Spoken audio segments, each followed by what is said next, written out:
Bienvenue sur Top Invest, la chaîne des tops d'investissement. Ici, on parle essentiellement d'entreprises de qualité. Pourquoi est-ce que je pense que 3M pourrait atteindre une valorisation de $200 par action d'ici un avenir proche, d'accord?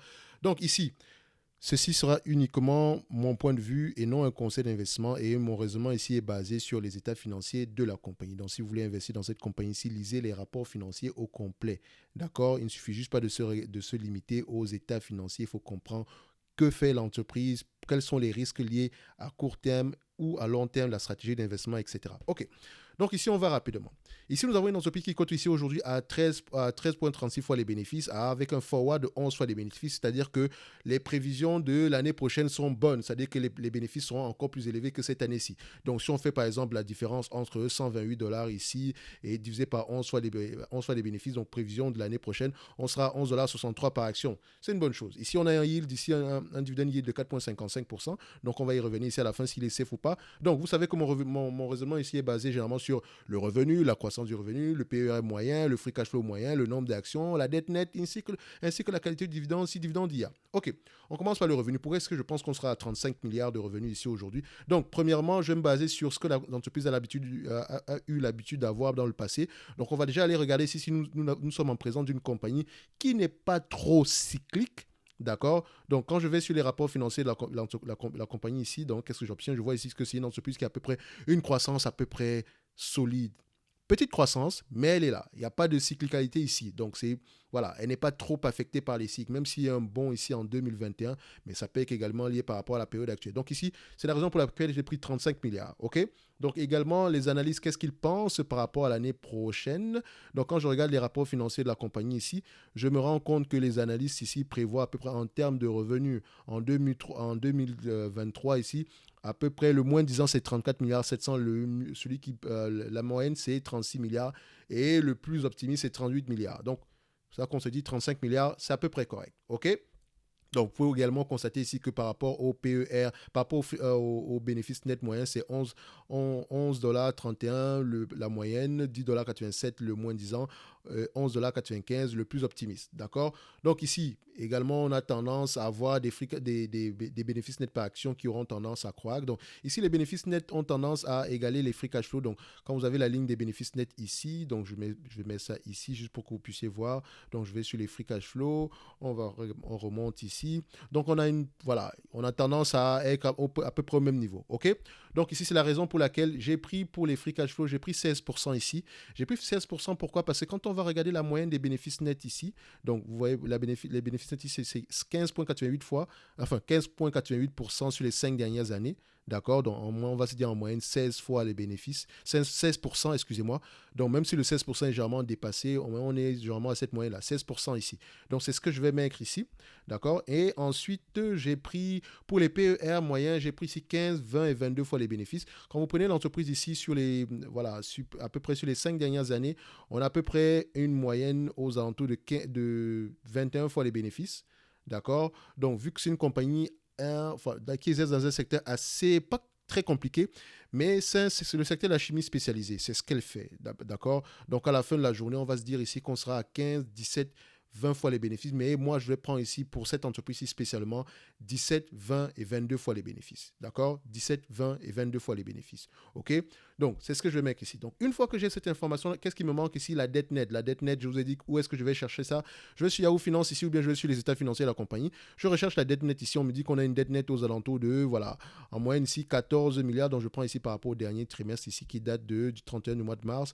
Donc, à peu près une dette nette de 13 milliards 400. Donc, ici, j'ai mis 14 milliards parce que dans mon logiciel ici, il me met 14 milliards par là. Donc, j'ai tous les éléments nécessaires pour calculer la valorisation de l'entreprise. OK? PER, 17, 20, 22. D'accord?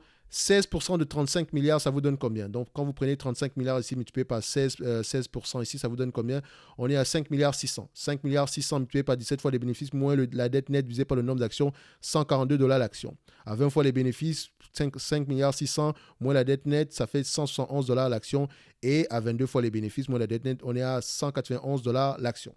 OK? Donc, ici, je pense que moi, je me situe aux alentours de 20, 22 fois les bénéfices, donc avec une préférence pour 22 fois les bénéfices. Pourquoi? Parce que c'est une excellente entreprise. Elle a sans doute un problème temporaire qui est, je pense qu'elle a certains procès en cours présentement, dont un avec le département de la défense américaine par rapport à certains équipements défectueux. Mais ça, ce sont des problèmes temporaires à la fin de la journée. Donc, c'est des choses qui vont s'arranger parce que c'est une entreprise ici qui fait tout. Donc, je pense que leur slogan, c'est Everyday Company. Donc, c'est une compagnie qui fait Everything Company. Je pense bien, c'est comme ça. Je pense que c'est le cycle de la compagnie. Donc, elle fait tout. Tout. Et tout. Je ne pourrais même pas vous dire précisément ce qu'elle fait. D'accord? Donc, c'est de la chimie spécialisée. Elle est un peu partout. D'accord? Que ce soit dans le domaine des papiers ou le post-it, par exemple, c'est voilà, c'est 3M à la fin de la journée. Donc, elle a un pricing power certain. C'est pour ça que vous pouvez voir ici qu'elle a des revenus, des marges à peu près stables ici. Donc, ici, c'est la raison pour laquelle je vous dis, on peut atteindre une valorisation de 200 dollars par là. Ok, j'ai dit 200 dollars pourquoi? Parce que ici, vous savez que je prends en considération la dette nette, n'est-ce pas? Donc, la dette nette ici par action est de l'ordre de 2 milliards 200. Donc, je vais mettre ici 2 milliards, enfin, je vais mettre 14 milliards 400, excusez-moi, 14 milliards 300 plutôt. 14 milliards 300. Enfin, ce qui est calculé ici, divisé par le nombre d'actions, on a à peu près 569 millions d'actions ici. Donc, ça fait à peu près 25 dollars par action. OK? Donc, si on n'enlève pas le 25 dollars par action ici par rapport à, disons, 20 fois les bénéfices ici, donc si on, on était à 111, mais si je ne prends pas en considération la dette nette, on sera à 196. OK? Si on a 22 fois les bénéfices, ça va faire un 25 ici, plus 191. Donc, on sera à peu près aux alentours de 216 dollars l'action. C'est la raison pour laquelle je dis qu'on peut arriver aux alentours de 200 dollars l'action. Et je peux également penser on peut arriver aux alentours de 200 dollars l'action parce qu'on n'a pas pris en considération ici la croissance. On n'a pas pris en considération la croissance. Or, ici, on a une croissance moyenne aux alentours de 2% en moyenne. D'accord? Si vous regardez bien sur les 10 dernières années, on a 1,79%. 5 dernières années, on a 3%. 3 dernières années, on a 2% par rapport à l'année précédente, on a 9%. Donc, on peut avoir une croissance à peu près de 1 à 2% ici. Donc, si on ajoute la croissance ici, on peut aller plus loin que ça. Donc, ici, si on doit repayer la dette ici en prenant en considération uniquement les free cash flow ici, donc vous pouvez constater que l'entreprise peut repayer sa dette ici normalement en à peu près 2,5 ans, donc 2 ans et demi. 2 ans et demi, elle repaye la dette au complet. Donc ici, c'est une entreprise qui pourrait généralement s'échanger à 20 fois les bénéfices faciles. Donc on va se protéger ici, on va se dire qu'OK, normalement, on pourrait être aux alentours de 171 dollars l'action si on est trop pessimiste, d'accord? Sinon, on peut aller aux alentours de 200 dollars l'action, d'accord? 200 dollars l'action par là, ok?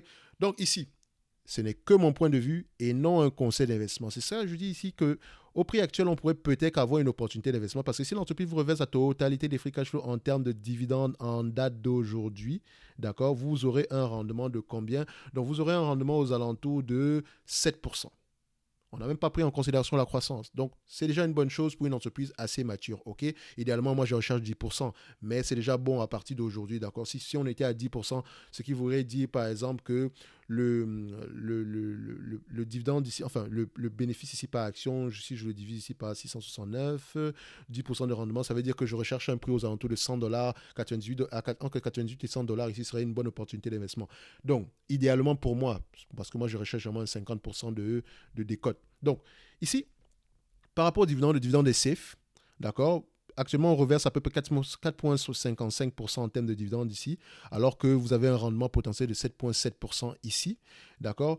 Donc, on va se dire ici que le dividende est totalement safe et il pourrait continuer à croître dans le futur parce que je pense qu'elle reverse son dividende, il est croissant, elle reverse son dividende depuis plusieurs années ici. Donc, ce n'est pas une métrique qui m'intéresse généralement. Moi, je veux juste savoir si vous avez la capacité d'au moins maintenir le dividende actuel, sinon de l'améliorer.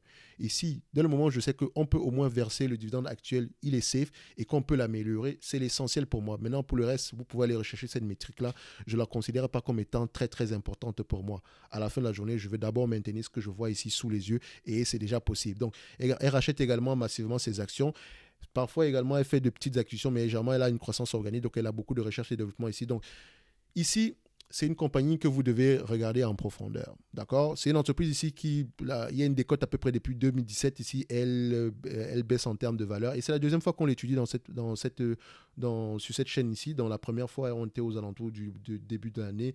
Donc également, j'avais dit que ce n'est pas une opportunité extraordinaire, mais également, on l'avait calculé par rapport à la valeur de l'entreprise sur EBITDA qui est généralement qui est une valorisation à peu près qui a tendance à voilà, d'évaluer les entreprises de manière conservatrice, voilà, vous comprenez ce que je veux dire. Je suis fatigué, il est presque 1 heure du matin ici. Donc, c'est un raisonnement assez conservateur quand on utilise à peu près la valeur d'entreprise sur EBITDA, à peu près, d'accord? Donc, excusez-moi par rapport, je bafoue à peu près parce que voilà, il est 1 heure du matin ici et je vais juste terminer cette vidéo afin que vous puissiez la voir le plus rapidement possible. Donc ici, c'est une analyse qu'on m'a demandé depuis plusieurs jours ici. Donc, c'est une belle compagnie qui reverse un bon dividende, qui est safe et qui pourrait également vous reverser, qui pourrait également vous permettre d'avoir une plus-value. Votre yield on cost ici aujourd'hui est assez élevé et il pourrait continuer à croître si le prix continue à baisser ou bien si les marges augmentent, si les revenus continuent à augmenter. Okay? Dans tous les cas de figure, on se protège ici. Il faut comprendre également pourquoi est-ce qu'il y a une baisse ici depuis 2017. Jamais on me pose la question, mais pourquoi est-ce que ça baisse? Franchement, je m'en fous de savoir pourquoi est-ce que ça baisse. Pas que ce n'est pas important, mais c'est un élément, dès que j'ai compris pourquoi est-ce que l'entreprise est de qualité, le pourquoi est-ce que ça baisse, franchement, ça peut être une multitude de choses. Ça peut être par rapport à la conjoncture actuelle. Ça peut être parce qu'il y a un procès, par exemple, présentement en cours. Ça peut être parce qu'un analyste ici a estimé que l'entreprise aura peut-être des revenus stagnants l'année prochaine. Ça peut être parce qu'elle a peut-être raté la cible des analystes ou bien, moi j'ai toujours dit que ce sont les analystes qui ratent la cible, ce n'est pas l'entreprise qui rate la cible. Donc ici, c'est une belle compagnie qui a des avantages compétitifs certains, d'accord, qui a un pricing power, mais il faudrait lire vos rapports financiers pour être à l'aise dans un investissement dans cette compagnie-ci. Donc ici, on va se dire que belle opportunité d'investissement. 200 dollars, ça serait le maximum ici. Idéalement, j'aimerais acheter la compagnie aux alentours de 100 dollars, mais le prix actuel ne me dérange juste pas. Donc ici, si vous voulez commencer à faire une accumulation, ça pourrait être un bon prix ici. Sinon, on va s'arrêter là. On se donne rendez-vous sur la prochaine vidéo. D'ici là, portez-vous bien. Merci.